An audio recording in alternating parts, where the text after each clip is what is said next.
आज सारे संसार में मसीहियों पर सताव बढ़ता हुआ नजर आता है। बहुत से देशों को आप देख लें जहां आप रहते हैं, और मसीही जो मूल्य हैं उनका विघटन होता हुआ हमको दिखाई देता है। यहां तक कि बहुत अधिक संपन्न प्रदेशों में, देशों में, क्षेत्रों में अक्सर हमारे सामने ये बात आती है कि प्रभु यीशु मसीह को ग्रहण कर लेने से जीवन की सारी समस्याएं समाप्त हो जाती हैं, परंतु ऐसा नहीं होता। कई बार यह होता है कि प्रभु यीशु मसीह को जब हम स्वीकार करते हैं तो हमारा जीवन कठिनाई से भर जाता है, और उसके नाम के लिए जीने से, उसकी सेवा करने से, उसके कामों को आगे बढ़ाने से और अनंत जीवन का संदेश देने से लोग हमारे विरोध में हो जाते हैं, शासन हमारे विरोध में हो जाते हैं, राजा और अधिपति हमको समाप्त करने का प्रयास करते हैं।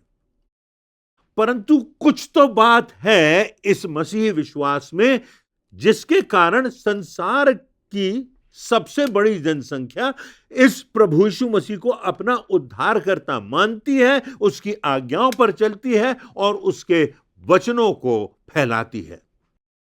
तो हम कुछ बातों को देखेंगे। जब हमारे जीवन में यह अंधकार बढ़ता जाता है, जब हमारे जीवन में सताव बढ़ता जाता है, जब हम धर्मी लोगों को देखते हैं कि उन पर कैसी विपत्तियां आती हैं, परमेश्वर के सेवकों को देखते हैं कि किस प्रकार उनको प्रताड़ित किया जाता है, उन पर झूठे आरोप लगाए जाते हैं और अन्याय के कारण उन्हें कैद में डाला जाता है, तो हम कुछ देर के लिए इस बात की ओर अपने ध्यान को लगाएंगे कि परमेश्वर का वचन इस संदर्भ में आज मुझसे और आपसे क्या कहता है और किस प्रकार परमेश्वर इन परिस्थितियों में भी हमको प्रेरणा देता है। यह बात तो निश्चित है कि जब हम प्रभु यीशु मसीह को ग्रहण करते हैं तो हमें बहुतायत का जीवन मिलता है, संपूर्णता का जीवन मिलता है, और सबसे प्रमुख बात यह कि हमें पापों की क्षमा मिलती है। जो पाप और गुनाह हमने किए उनकी कीमत प्रभु यीशु मसीह ने चुका दी, और अब हमारे लिए अनंत जीवन का मार्ग खुला है। मृत्यु का भय चला गया है, क्योंकि मृत्यु के बाद उसमें हम प्रवेश करेंगे ऐसे राज्य में जहां प्रभु यीशु मसीह स्वयं है, जहां उसका शासन है जिसका कभी कोई अंत नहीं होगा, जहां परिपूर्णता का जीवन है, जहां हमारे विश्वास करने वाले प्रिय लोग हैं, जहां स्वयं परमेश्वर की उपस्थिति है। और उस अनंत जीवन की आकांक्षा हम सब करते हैं, और इसलिए इस पृथ्वी पर के क्लेश हमको क्षणिक दिखाई देते हैं। इस पृथ्वी में जो कुछ हम प्रभु यीशु मसीह के लिए सहते हैं उसका प्रतिफल हमको बहुतायत से स्वर्ग में मिलेगा। इस बात की निश्चितता परमेश्वर के वचन में की गई है। बाइबल में हमें इस बात का भी विवरण मिलता है कि जैसे ही हम ज्योति की संतान बनते हैं और अंधकार भरे संसार में चलना शुरू करते हैं तो हमें सताव की पीड़ा का, सताव की आंधी का भी सामना करना पड़ता है। कई बार यह पीड़ा इतनी ज्यादा हो जाती है कि हम इस सताव का सामना करने में बहुत ही अधिक मानसिक रूप से, शारीरिक रूप से कठिनाई महसूस करने लगते हैं। हमें लगता है सब कुछ समाप्त हो गया, कोई रास्ता नजर नहीं आ रहा, कोई आशा नहीं है, और तब हम सोचते हैं कि अब हम क्या करें, कोई उपाय नजर नहीं आ रहा, कोई युक्ति नजर नहीं आ रही। और सबसे ज्यादा जो बात हमें परेशान करती है वह यह कि हमारी प्रार्थनाएं अनुत्तरित सी लगने लगती हैं। लगता है जैसे परमेश्वर हमारी प्रार्थनाएं नहीं सुन रहा। हजारों लोग इन बातों के लिए प्रार्थनाएं कर रहे हैं, विभिन्न देशों में इन बातों के लिए प्रार्थनाएं की जाती हैं, परंतु क्यों हमारा परमेश्वर हमारी प्रार्थनाओं का जवाब हाँ में नहीं दे रहा है? और कितने लोग परमेश्वर के मार्ग से भटक जाते हैं, अपने विश्वास में टूट जाते हैं, परंतु कितने लोग होते हैं जो सताव आने पर अपने विश्वास में मजबूत हो जाते हैं। जब हम सताव के रास्ते पर आते हैं तो हम एक दोराहे पर खड़े होते हैं। या तो हम परमेश्वर से दूर चले जाते हैं या हम और अधिकाई से परमेश्वर की निकटता में आ जाते हैं। मेरे एक मित्र ने कहा कि जब मैं सताव से गुजरा प्रभु यीशु मसीह के कारण, तो मुझे गर्व है इस बात का कि मैं इस बात का अनुभव कर सकता हूं कि मैं प्रभु यीशु मसीह के दुख में सहभागी हूं। हम अपने घुटनों पर आते हैं और चाहते हैं कि लोग हमारे लिए प्रार्थना करें। हमारी समस्याएं किसी चट्टान की तरह हमारे सामने खड़ी हो जाती हैं, बंद दरवाजे के सामने हमारे सामने आ जाती हैं। यही वह पल होता है जब हम संदेह करने लगते हैं और कई बार हमारा विश्वास भी कमजोर पड़ने लगता है। समस्याएं हमें निराशा के एक गहरे अंधकार से भरे गर्त में ले जाती हैं। जब हम या हमारा कोई परिवार का जन या हमारा कोई प्रिय इन परिस्थितियों से गुजरता है, परंतु परमेश्वर का वचन हमको बताता है कि इसमें हमें निराश नहीं होना है। बाइबल में हम पाते हैं कि विश्वास के महानायक भी इस प्रकार की घटनाओं से गुजरे हैं। ऐसी भावनाओं का एहसास उन्होंने किया है। बाइबल के पुराने नियम में हम एलिय्याह के बारे में देखते हैं। वह एक सामर्थी भविष्यवक्ता था जिसकी प्रार्थना ने आकाश से आग उतार दी थी। जब वह उस देश की रानी इजाबेल की धमकी को सुनता है और वह अपने अकेलेपन को देखता है, तो वह निराश हो जाता है। पहले राजा के 19वें अध्याय की 4थी आयत में वह कहता है, हे यहोवा, बस अब मेरा प्राण ले ले, क्योंकि मैं अपने पुरखाओं से अच्छा नहीं हूं। परमेश्वर से इतना सामर्थी जन मृत्यु की भीख मांग रहा है। इसी तरह योना को भी हम देखते हैं। एक समय योना नबी क्रोध से भर जाता है और तब परमेश्वर से अपने लिए मृत्यु मांगने लगता है। उसकी प्रार्थनाओं का उत्तर मिलता है, परमेश्वर की योजना पूरी होती है, परंतु वह निराश होने लगता है और परमेश्वर से मृत्यु मांगने लगता है। यह सताव चेलों के जीवन में भी आता है और इतिहास में इस बात के प्रमाण हैं कि मसीहियत का इतिहास शहीदों के लहू से रंगा हुआ इतिहास है। हम देख रहे हैं कि आज हमारे चारों तरफ इस सताव के कारण विश्वास में आने वाले लोग विचलित हो जाते हैं। यहां तक कई बार दृढ़ विश्वासी भी निराशा के गर्त में फंस जाते हैं। तो प्रश्न उठता है कि कौन सी वह शक्ति है, कौन सा वह लंगर है जो इस तूफान के बीच में भी हमारे विश्वास की नौका को स्थिर रख सकता है। कौन सी वह बात है जो हमें टूटने के बावजूद परमेश्वर के मार्ग पर चलते रहने के लिए प्रेरित करती है। आज के संदेश में हम परमेश्वर के इन्हीं वायदों पर अपना ध्यान लगाएंगे जो हमें मसीह जीवन में आगे बढ़ते जाने के लिए प्रोत्साहित करते हैं।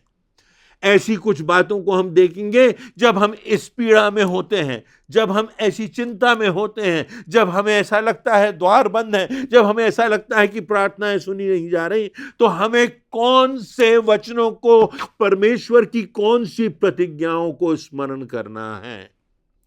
पहली बात, हमें इस बात का स्मरण हर समय रखना है कि परमेश्वर सृष्टि करता है। हम इस बात को जानें कि हम और आप परमेश्वर की दृष्टि में हैं, क्योंकि उसी ने हमारी सृष्टि की है। परमेश्वर सर्वज्ञानी है, वह सर्व सामर्थी है।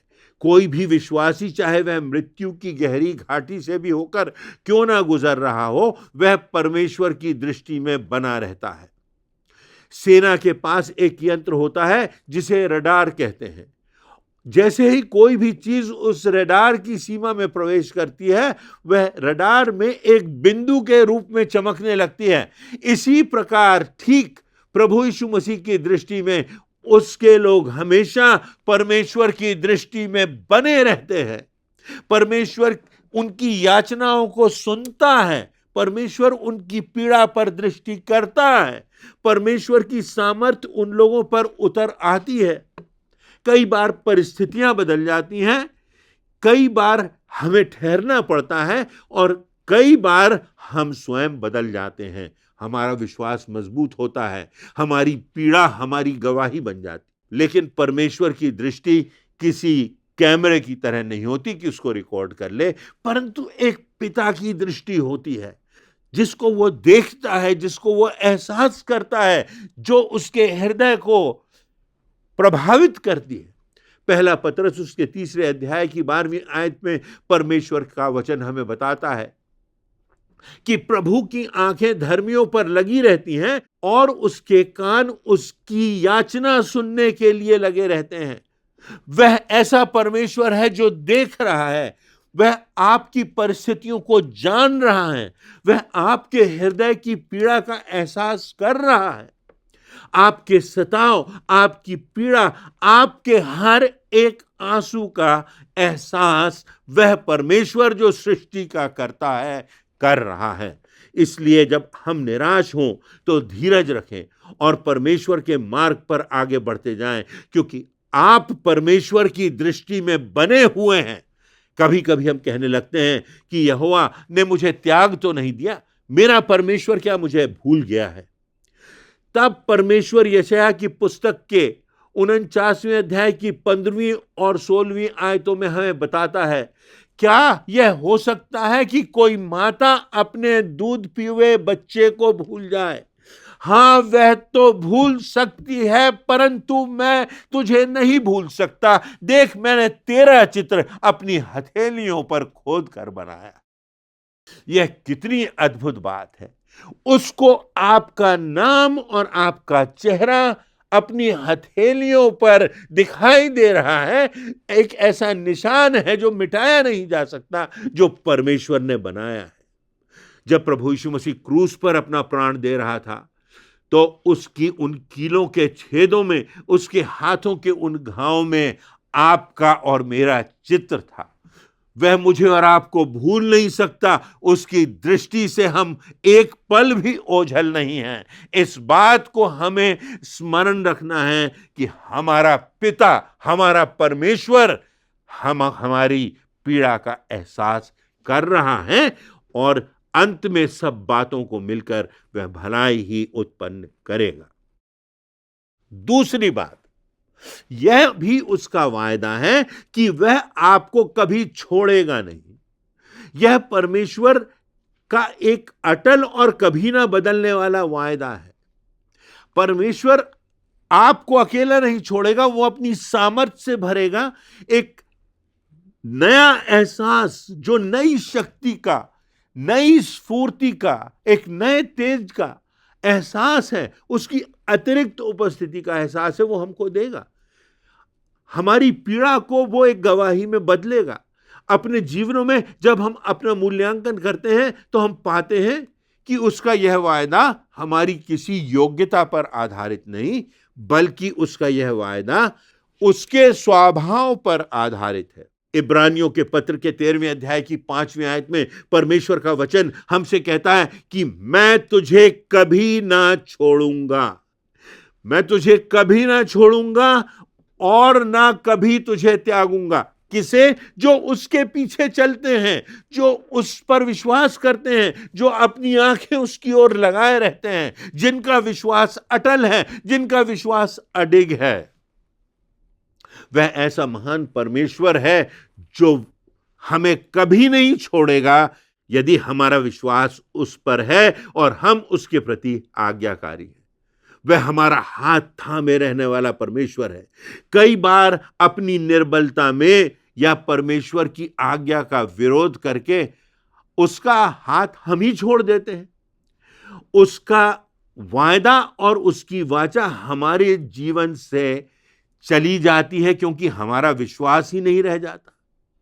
पर जब हम मानते हैं कि यह है एक समय जब परमेश्वर इस कठिनाई को भी अपनी गवाही में बदलेगा, हमको इसका पारितोषिक अनंत में देगा, यह जीवन हमारे लिए एक दिन आशीष का कारण बनेगा, यह पीड़ा हमारी गवाही बन जाएगी, तो हमको सामर्थ्य मिलती है, क्योंकि परमेश्वर की खामोशी भी उसके काम करने का एक तरीका है।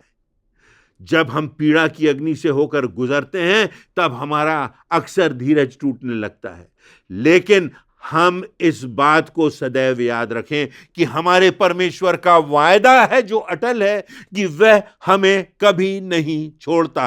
वह हमारा स्वामी है, वह हमारा कर्ता है। उसने हमसे इतना प्रेम किया है कि उसने अपने इकलौते पुत्र को भी हमारी खातिर इस संसार में बलिदान कर दिया।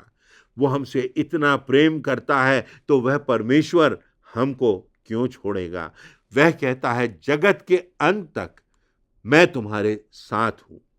यह सिर्फ एक वायदा नहीं है, परंतु जीवित उपस्थिति का एहसास मुझे और आपको होगा जब हम सताव से गुजरेंगे। हमारे परिवारों को होगा, हमारे प्रियों को होगा, हमारी कलीसियाओं को होगा।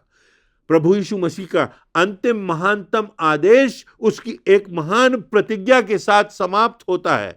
मत्ती रचित सुसमाचार के 28वें अध्याय की 20वीं आयत में वह हमसे कहता है, और देखो मैं जगत के अंत तक सदैव तुम्हारे साथ हूं।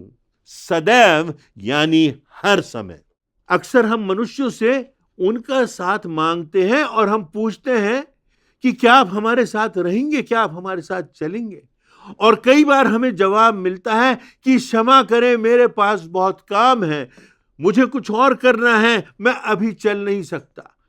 मनुष्य किसी का साथ देने के लिए अपने समय और अपनी सुविधा और अपनी परिस्थिति को पहले देखता है, परंतु हमारा प्रभु यीशु मसीह जिसने हमें अपने लहू से खरीदा है, वह कह रहा है, जिसने अपने जीवन को हमारे लिए दे दिया, वह कह रहा है, जो निष्पाप और निष्कलंक परमेश्वर का मेमना है, वह कह रहा है, जो स्वयं परमेश्वर है, वह कह रहा है, देखो मैं सदैव तुम्हारे साथ हूं। जब लोग धमकियां दें तब मैं तुम्हारे साथ हूं। जब लोग तुम्हें अपमानित करें तब मैं तुम्हारे साथ हूं। जब तुम अकेले खड़े हो तब मैं तुम्हारे साथ हूं। जब तुम न्यायालय में खड़े हो और तुम पर झूठे आरोप लगाए जाएं तब मैं तुम्हारे साथ हूं। जब तुम्हारे साथ अन्याय हो तब मैं तुम्हारे साथ हूं। जब तुमको काल कोठरी में डाल दिया जाए तब मैं तुम्हारे साथ हूं। तुम्हारी पीड़ा में, तुम्हारे अंधकार में मैं तुम्हारे साथ हूं। जब तुम्हें आभाव की कमी हो तो मैं तुम्हारे साथ हूं। तुम्हारी निर्बलता में मेरी सामर्थ तुम्हारे साथ में है। जब पतरस बंदी गृह में था तो परमेश्वर उसके साथ था और जंजीरें खुल गईं। वह पौलुस के साथ उस काल कोठरी में था जब उसकी नींवें हिल गईं। वह कैद खाने में पौलुस और सीलास के साथ था जब वे उसकी महिमा के गीत गा रहे थे।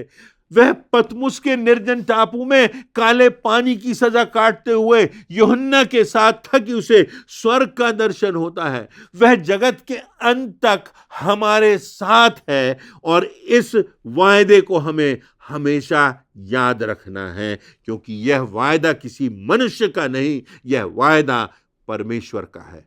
पहला पतरस उसके पहले अध्याय की 24वीं और 25वीं आयतों में परमेश्वर का वचन हमें याद दिलाता है कि घास सूख जाती है और फूल झड़ जाता है, परंतु प्रभु का वचन युगानुयुग स्थिर रहेगा।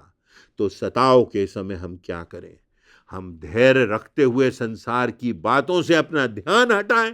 लोग क्या कह रहे हैं, अधिकारी क्या कह रहे हैं, शासक क्या कह रहे हैं, इन बातों से हम अपना ध्यान हटाएं और हम अपना पूरा मन सब बातों को छोड़कर केवल और केवल परमेश्वर की ओर लगाएं, क्योंकि उसके वायदे हैं। और जब हम ऐसा करते हैं तो वो हमें सामर्थ देता है, वो हमारे साथ होता है, वो हमको थामता है, वो अपने वायदों को पूरा करता है। परमेश्वर की स्तुति और आराधना करने में अपना समय बिताएं, जो हमारा पिता है और वो देखता है कि हमारा विश्वास उसके वायदों पर है, और ऐसे समय में भी हम उसकी स्तुति कर रहे हैं, हम उसकी महिमा कर रहे हैं। यहीं पर वह हमको गिरने से उठाता है, यहीं पर वह हमको आगे बढ़ने की सामर्थ देता है, यहीं पर वह हमको त्यागता नहीं, वह हमें आगोश में ले लेता है। इसलिए सताव में, आभाव में, पीड़ा में, कठिनाइयों में, अनुत्तरित प्रार्थनाओं में, यहां तक कि जब सब मनुष्य हमारा साथ छोड़ दें, तब भी केवल और केवल हमारे लिए यह पर्याप्त से भी अधिक है कि हमारा परमेश्वर हमारे साथ है और हमारा अटूट विश्वास उस पर बना हुआ है और हमें अपने आत्मिक जीवन में आगे बढ़ते जाना है। तो आज के संदेश में हमने सताव के संबंध में अपने प्रोत्साहन के लिए परमेश्वर के वचन से 3 बातों पर चर्चा की। पहली बात, हम इस बात को जाने कि हम अकेले नहीं हैं, परमेश्वर की दृष्टि हम पर लगी हुई है, परमेश्वर हमको देख रहा है, हमारी पीड़ा को वो जान रहा है। जब हमारे मित्र या हमसे प्यार करने वाले लोग हमारी पीड़ा की समझ रखते हैं तो ये पीड़ा हल्की होती है। पर कितनी बड़ी बात है कि परमेश्वर हमारी पीड़ा को जान रहा है। दूसरी बात हमें याद रखना है कि परमेश्वर के वायदे सच्चे हैं और ये उसका वायदा है कि वह कभी हमें नहीं छोड़ेगा, कभी हमें नहीं त्यागेगा और हमें अपना क्रूस उठाकर उसके पीछे पीछे चलते जाना है। अंधकार में भी हमें उसका हाथ नहीं छोड़ना है। और तीसरी और अंतिम बात यह कि अनंत के परिप्रेक्ष्य में लिखा हुआ है कि वह जगत के अंत तक आपके साथ है, केवल अच्छे समय में नहीं, केवल आशीषों में भी नहीं, परंतु हर समय में, जीवन के चढ़ाव में, जीवन के उतार में, किसी जन्म के उत्सव में, किसी मृत्यु की पीड़ा में, किसी उजियाले में, किसी अंधकार में, किसी निराशा में, किसी आशा में, कहीं अंधेरों में, कहीं उजेलों में, हमेशा कहीं पहाड़ों पर, कहीं वादियों में, हमारा परमेश्वर, जीवित परमेश्वर हमारे साथ है और वो कभी हमें नहीं छोड़ेगा। ये परमेश्वर का वायदा है, ये परमेश्वर का अटल वचन है जो अक्षरशः पूरा होगा। तो आइए हम संपूर्णता से अपना कार्य करें, संपूर्णता से अपना ध्यान केवल उसकी ओर लगाएं, संपूर्णता से केवल उसकी आवाज को सुने, संपूर्णता से प्रार्थना करें, संपूर्ण हृदय में सब अतीत की बातों को छोड़कर उस परमेश्वर की दृष्टि हम पर लगी है, इस बात पर विश्वास करें और हमारा ध्यान परमेश्वर के वायदों पर बना रहे और हमारा विश्वास ना डगमगाए, हम उसका हाथ थामे रहें। परमेश्वर हमको दृढ़ता देगा, सामर्थ्य देगा और आज की पीड़ा हमारे जीवन की प्रभु यीशु मसीह के लिए एक सशक्त गवाही होगी। परमेश्वर इन वचनों से आपको आशीष देवे।